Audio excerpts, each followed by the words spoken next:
So, today our topic is sustainable development and its international perspective. So, first of all, we need to see the definition of sustainable development in international law. So, since the modern concept of sustainable development appeared in the late 1970s, so the modern concept itself appeared in late 1970, that means later period of 1970s.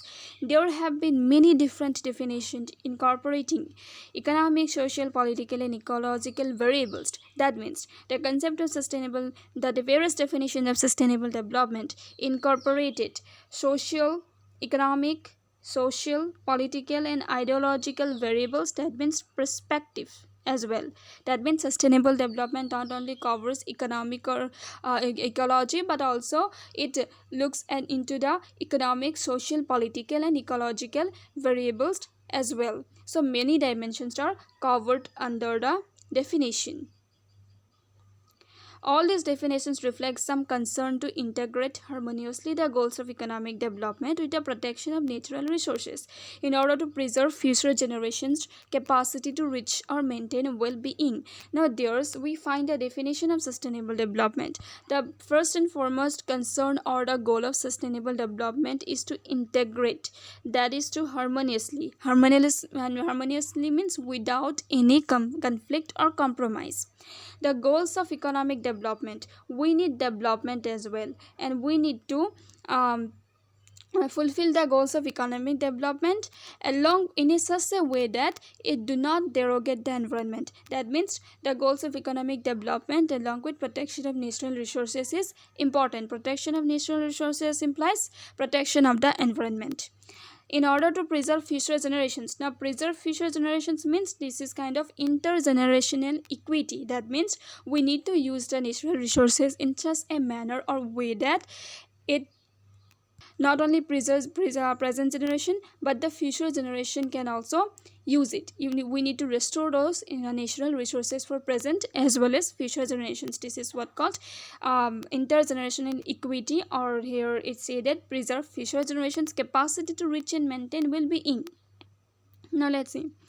Sustainable development is based on the assumption that underdevelopment and poverty lead to the rapid deterioration of the environment. Now we know that industrialization is one of the cause of deterioration of environment. But along with this, there are many other causes like underdevelopment as well as poverty. That's why sustainable development mainly focuses on economic equality and equality in all other aspects. Along with this, sustainable development also focuses on human rights and scientific development as well. So here it said that sustainable development is based on the assumption that development and poverty lead to the rapid deterioration of the environment, and along with this unplanned urbanization, because we need resources to plan something to improve or protect the environment, and poverty leads to improperty gives an pressure on the environmental resources. So unplanned urbanization is one of the cause, which you would see if it is unplanned, then also it may cause problem. Then desertification, then industrialization which is irrational, that means which is harmful to the environment. Industrialization programs, mainly the programs, irrational industrialization programs, spoiling land, sea, and atmosphere. The programs of industrialization which mainly spoils the land, sea, and atmosphere, these are some of the causes of environmental degradations that may in turn be a considerable obstacle to future development itself. So it may be obstacle to a future development also. It is because we need resources as well for the purpose of development. So if they derogate, if they don't, if they exploit the environment, then we are not going to have any resources for industrialization or for development as well in future. So that's why it is a kind of obstacle to the future development as well. So industrialization and economic growth may also generate consumption patterns. Industrialization along with its economic growth may also generate consumption patterns that deplete natural resources and modify climate. So modify climate, hindering the basic availability of natural wealth and long-term capacity of humanity to sustain itself.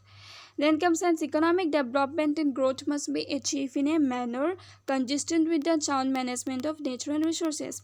Now, sound management of natural resources means we need development as well. Economic development is important aspect, as we have seen that poverty and underdevelopment is one of the cause of environmental degradation. So we need economic development, social justice, and economic equality, socio-economic equality as well, human rights, technological and scientific advancement. Along with this, we need to manage the natural resources in a way that the future generation can also be benefited by it.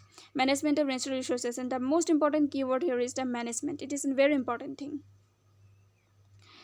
Environmental protection and development are consequently mutually supportive. Environmental development and environmental protection of the environment, that means ecology, and development, that means economy, are consequently mutually supportive, means they support each other. This is what the definition of sustainable development is. That means sustainable development sustains or preserves both environmental protection, environment as well as development. It never compromises one for the another. For example, it never compromises environment for the development, or it never compromises development for the environment. It preserves both. It sustains both. That's why it is called mutually supportive rather than conflicting principles. It is not conflicting. These two things are not opposite of each other, not conflicting. So equilibrium between them is the condition for survival of both. Equilibrium means equalizations. They must be used in a, both things are important. So equilibrium between them is the condition for survival of the both. This is clearly reflected in the definition of sustainable development that has eventually inspired several legal instruments.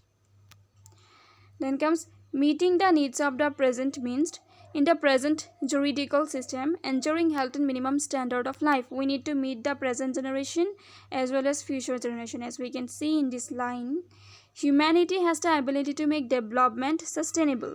Humanity has the ability, that means we, human beings, mankind in this world has the ability, that means we are able or capable of making development sustainable. That means we can preserve the development, or we can make the development sustainable in a manner that it also protects the environment, to ensure that it meets the needs of the present, and we can ensure that it meets the needs of the present generation. The needs of the present generation is also very important, without compromising the ability of the future generation to meet their own needs.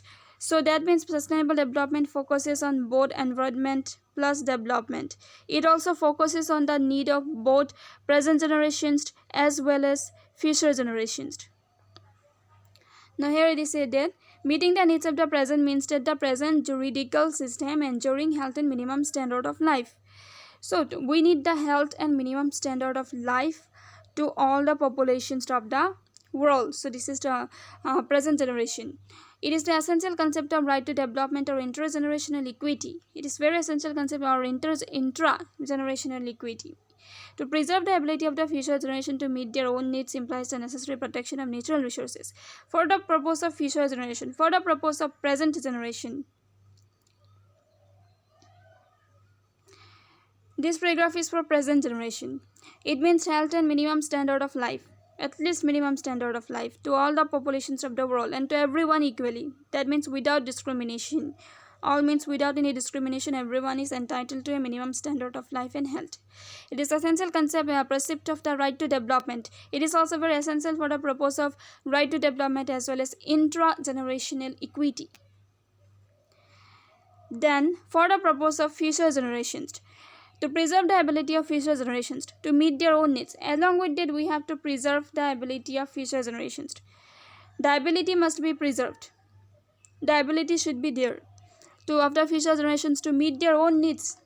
They also should be able to meet their own needs. That means we need to use resources in a manner that it can be preserved for the future generations. So this mainly implies the use of the natural resources mainly. That the necessary protection of the natural resources. This is what's it. Necessary protection of the natural resources with a view to ensure for ever the condition on the earth that are necessary for the improvement of the quality of life, and also preserving the conditions of the earth that are necessary for the improvement of the quality of life. Environmental legislation is granted on these principles. This is called intergenerational equity, preserving the natural resources for both future and the present and the future generations. We call it intergenerational equity, which obliges each generations to maintain quality of planet. So main focus is on maintaining the quality of planet, because the planet provides some natural resources. The natural resources are important for our development, as well as from living a minimum standard of life, for living a life even. So which obliges each generation to maintain the quality of planet. So we need to preserve or maintain the quality of planet. We need to use the natural resources in such a manner that it can be preserved even for the future generation as well, so that the future generation do not inherit it in a worse condition. So sustainable development cares for both the ecology and the ecology and the economy, as well as it also focuses both the present as well as the future generations. Then sustainable development represents as a necessity of synthetic between the right to development, synthetis, that means flexibility, between some kind of connection between the right to development claimed by developing countries and the environment protection and preservation. Right to development as well as environmental protection and preservation, both are important. This is the main concept of sustainable development: protection and preservation of the environment.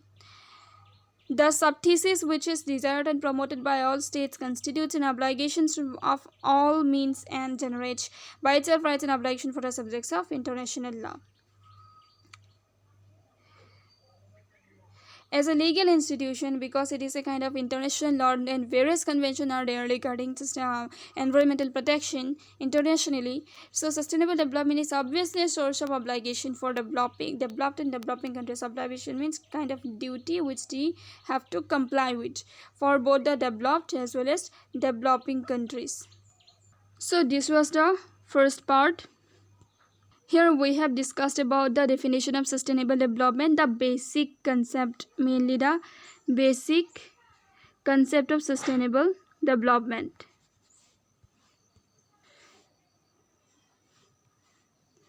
which is a basic concept or an overview.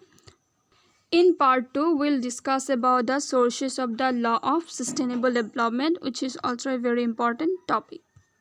You can go to the playlist for topics on international law. Thank you. Thanks for watching. Please do not forget to subscribe.